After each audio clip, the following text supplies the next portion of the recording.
Our brand new Human Resource Minister recently made his first big announcement. So we want the local Malaysians to be employed as cooks. There's no compromise, and we are giving you some assistance by 31st of December to do it. If you don't do it, then we're not able to help you. His reasons were to protect the jobs of locals and to preserve the quality of Malaysian food. Here's why his reasons might not be so reasonable.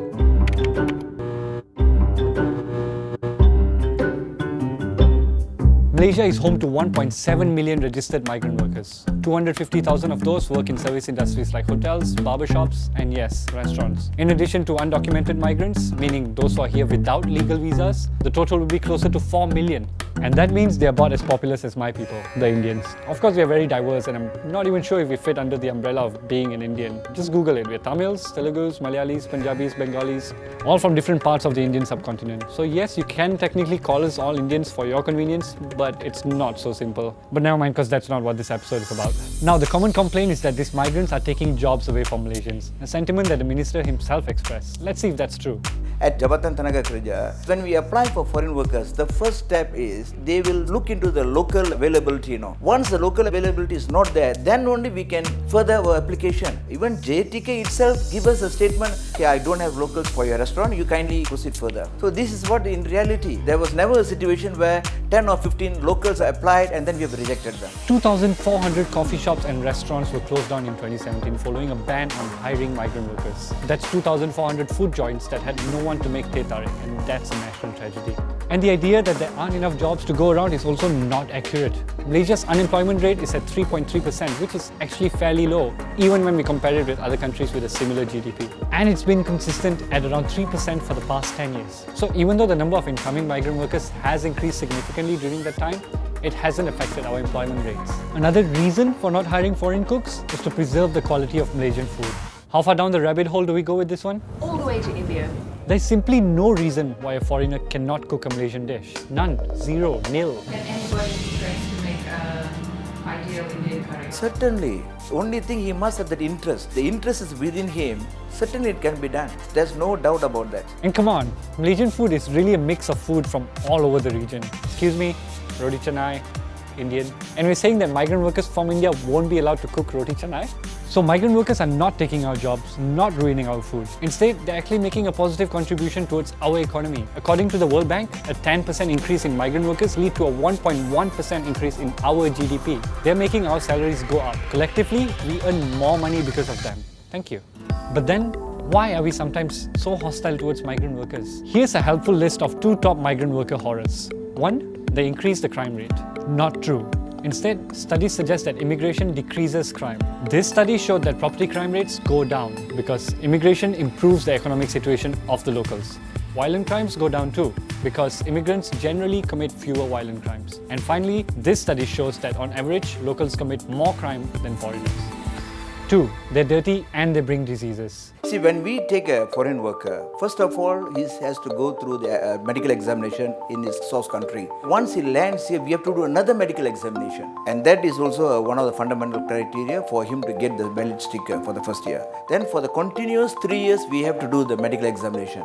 And these FOMIMA centers are health ministries endorsed medical centers, even in overseas countries. So they're subjected to more health screenings than locals. Just think about that, huh? Then there was this report that 99.5% of all foreign cooks sampled had aerobic plate count levels that exceeds acceptable standards. That basically means that they have bacteria on their hands that could cause food poisoning. But the study only took swabs from foreign workers and didn't compare it with local cooks. Hello?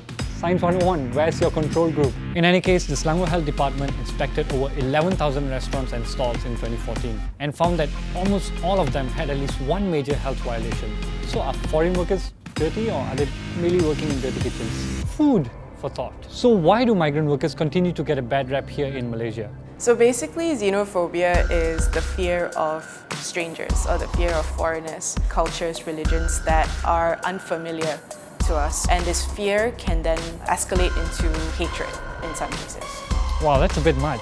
Are we now calling Malaysians xenophobic? In terms of who we dislike and who we find threatening, we also learn from other people. So from a very young age, if your parents have been telling you to be careful of that dark-skinned man on the corner because he's going to kidnap you, you're going to develop a schema of who is considered dangerous in this world. And if a similar message is being put about in the media or on social media, that only reinforces, and you draw upon those prior experiences or what your parents used to say about things, and that adds fuel to the fire. It's an unfortunately common story around the world today. Xenophobia played a role in things like the Trump presidential elections, Brexit, where the UK media, for example, played a lot on the idea of European immigrants coming in and taking away jobs from the British citizen. While this is not usually the case, there are legitimate reasons to monitor and regulate migrant populations. Of course, what we've heard in Malaysia is that fear migrant workers are being used to displace the local population. These are valid concerns because these are the challenges that we see when it comes to labor migration. But instead of demonizing migrant workers, maybe we need to look into the systems and policies that brought them here in the first place. Migrant workers often become undocumented because they're either coerced or they're tricked into a situation of being undocumented.